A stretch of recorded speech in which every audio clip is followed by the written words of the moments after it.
O quê? Pastor, Oi. Exatamente. O que acontece? Nós vamos falar do liberalismo porque ele antecede o fundamentalismo. Só que a gente precisa falar de fundamentalismo e liberalismo por causa justamente disso, porque a gente está falando sobre doutrina de Deus não apenas no aspecto catequético. A gente não está apenas pegando manualística de teologia sistemática.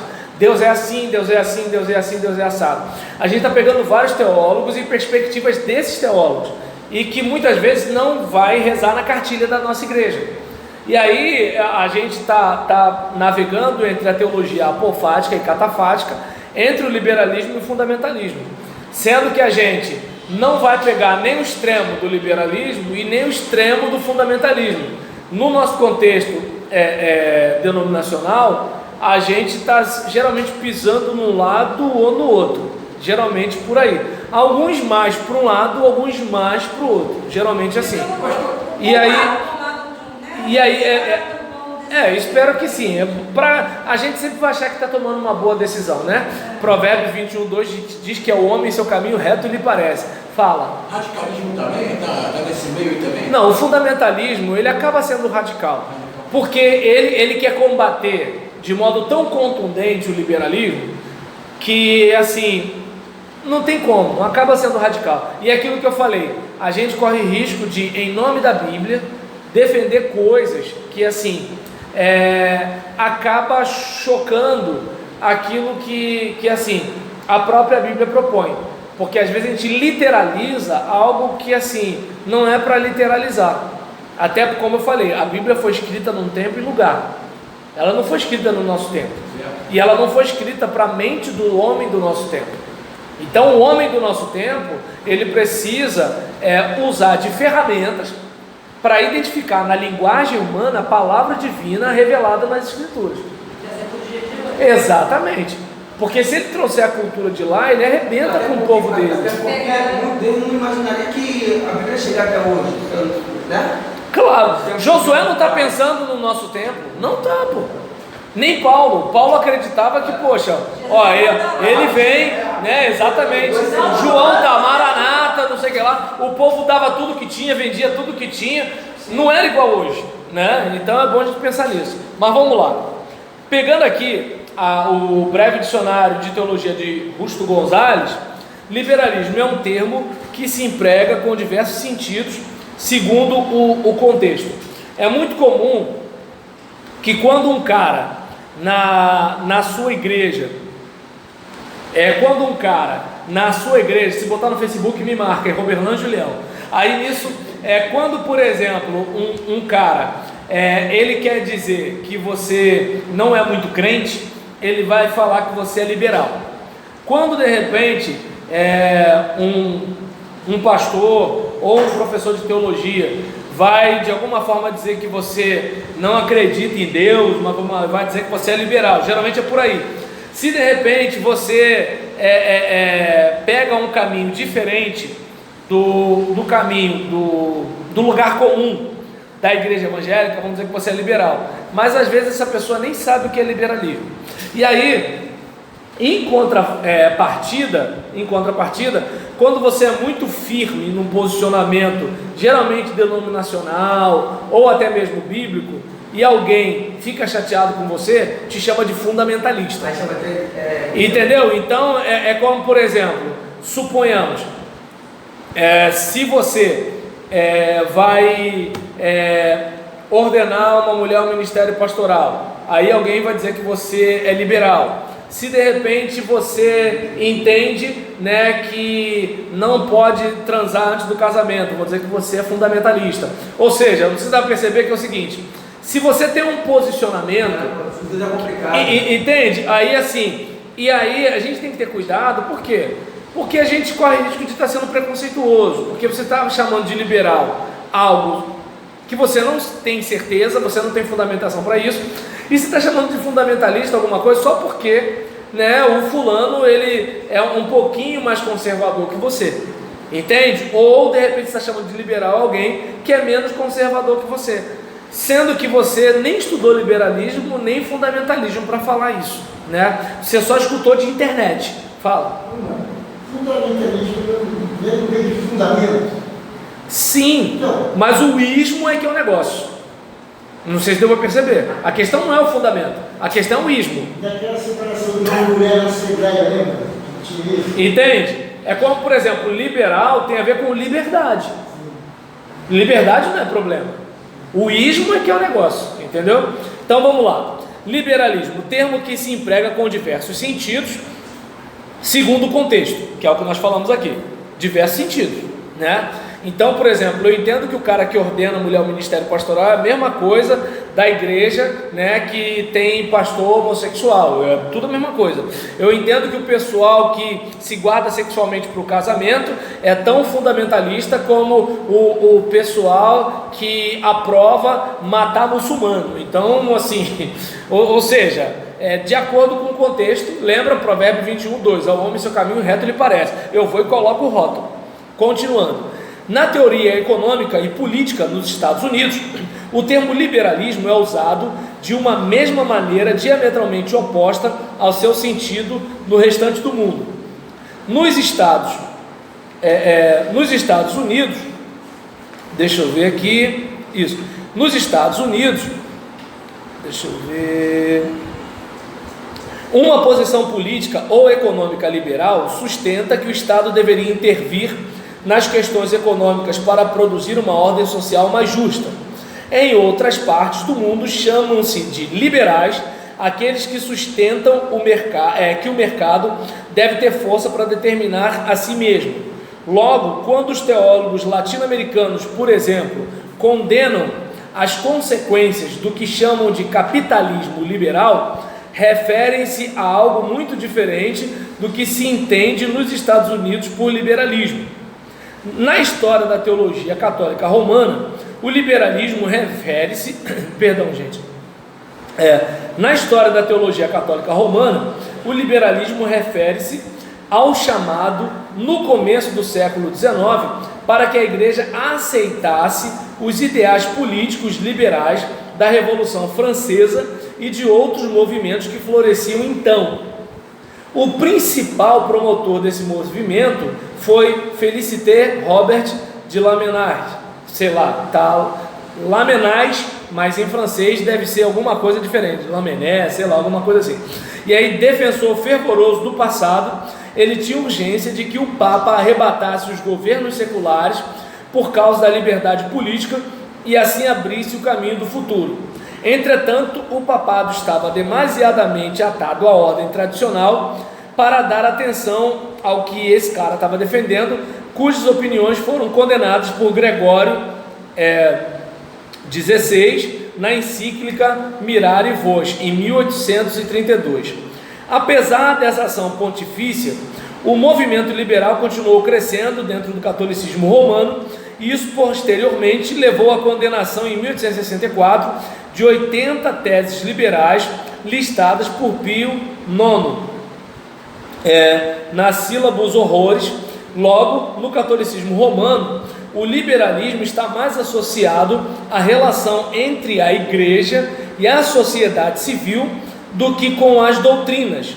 Houve também, dentro do catolicismo romano, um movimento paralelo ao liberalismo protestante, o modernismo. E aí, nesse caso aqui de modernismo, deixa eu só pegar aqui para a gente, antes de seguir,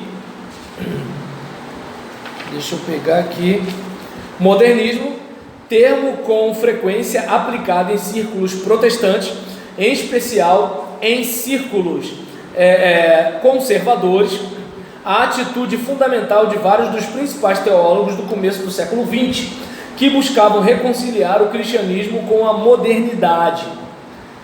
Nesse esforço, esses teólogos tendiam a excluir o milagroso, a considerar como mais uma religião entre muitas e a centrar sua atenção sobre os ensinamentos de Jesus antes mesmo que sobre sua pessoa como Salvador. mesmo que tais opiniões fossem comuns entre os intelectuais durante a primeira metade do século XX, e mesmo que muitos considerem que a Universidade de Chicago fosse o centro do modernismo, esse movimento nunca se organizou. O próprio termo tem uma definição mais clara no caso do catolicismo romano, onde se refere à posição de um grupo de teólogos dirigidos pelo francês Alfred Loisy, não sei qual é a pronúncia, e pelo jesuíta britânico George Tyrrell.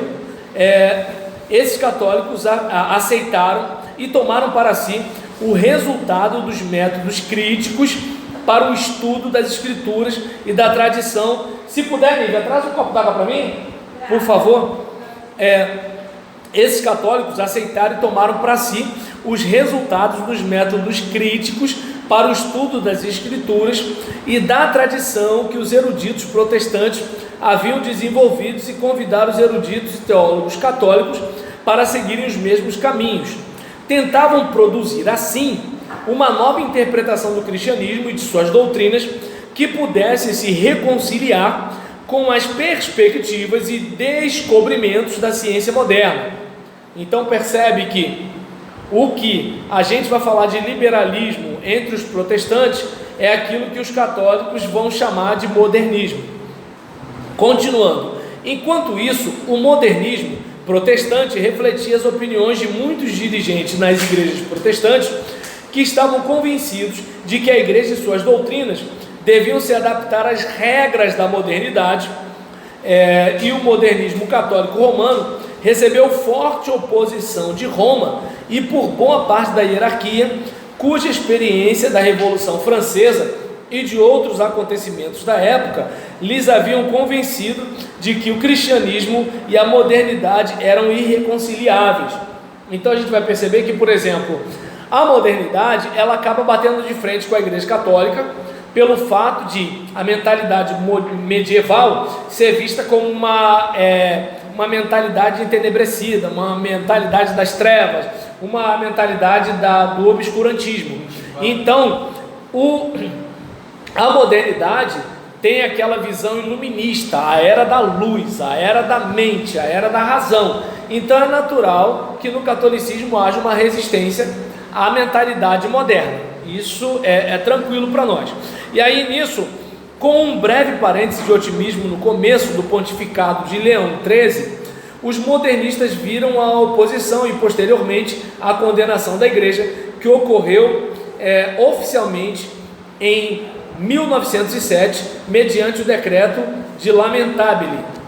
Voltando para cá, para falar sobre liberalismo, que vocês percebem que na teoria econômica e política nos Estados Unidos é uma perspectiva, e essa perspectiva é diferente da mentalidade exatamente religiosa, principalmente entre os teólogos latino-americanos.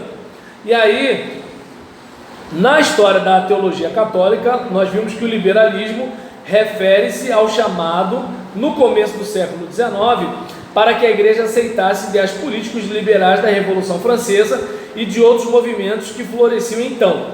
E aí, nessa situação,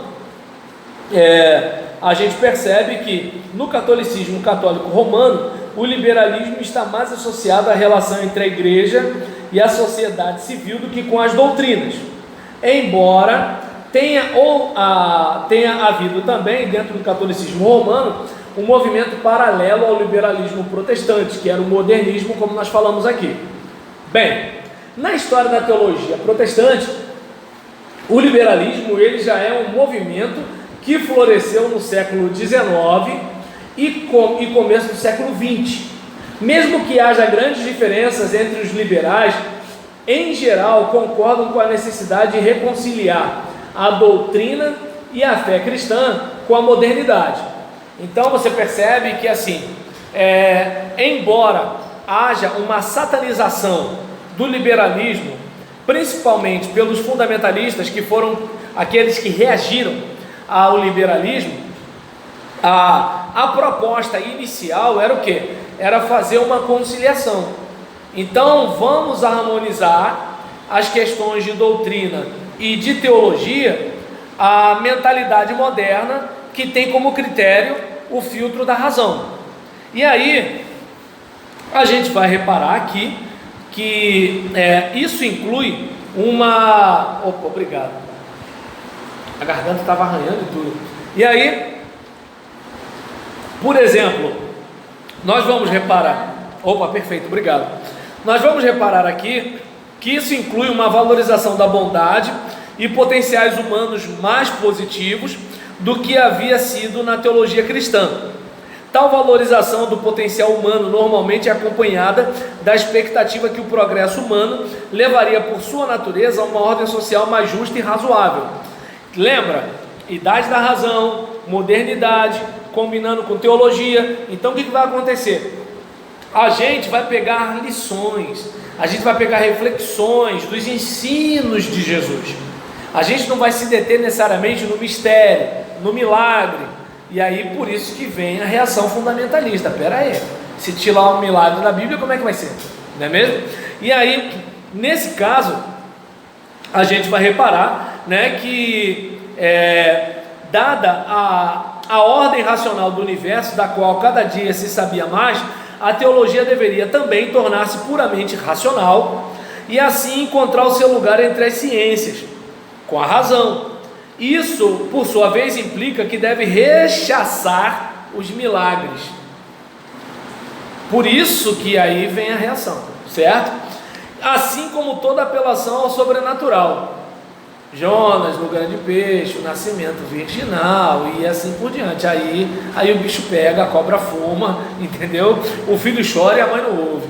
E nesse caso... Teve um moço aqui, que ele pegou o livro de Jó. E ele falou que tem um teólogo que levantou uma tese que leu o capítulo de Jó primeiro, ele vai. Aí naquela parte que Satanás, ensina a presença de Deus, tirou essa parte.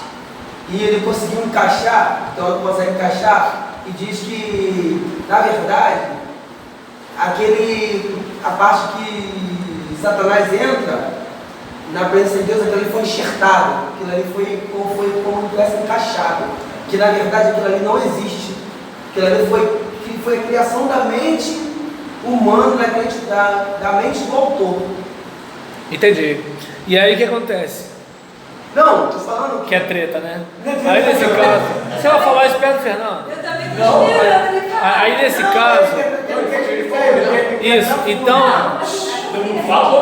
então, por exemplo, por mim pode falar, não é o meu? Aí nesse caso, então... falou de Jonas, falou do... Mas o que acontece? Eu não sei se dá para perceber que qual é o problema disso daí. Olha só, gente, o biblista, ele vai ter uma perspectiva cientificista para analisar o texto sagrado. Ele não está lendo como o cara piedoso. De certa forma, pode dizer isso, embora não quer dizer que o pesquisador não seja um crente. Só que o que acontece é que, por exemplo, alguns vão criticar isso, a questão da suspensão do juízo. Você vai fazer o que? Olha, eu creio, mas eu vou pesquisar a linguística, a história. Eu vou, por exemplo, pegar algumas palavras que isso aqui não cabe nessa época. Isso está aparecendo de uma outra época. Tanto que se você observar bem, olha a narrativa de Jó lá do início, olha o discurso que tem e depois a narrativa da conclusão.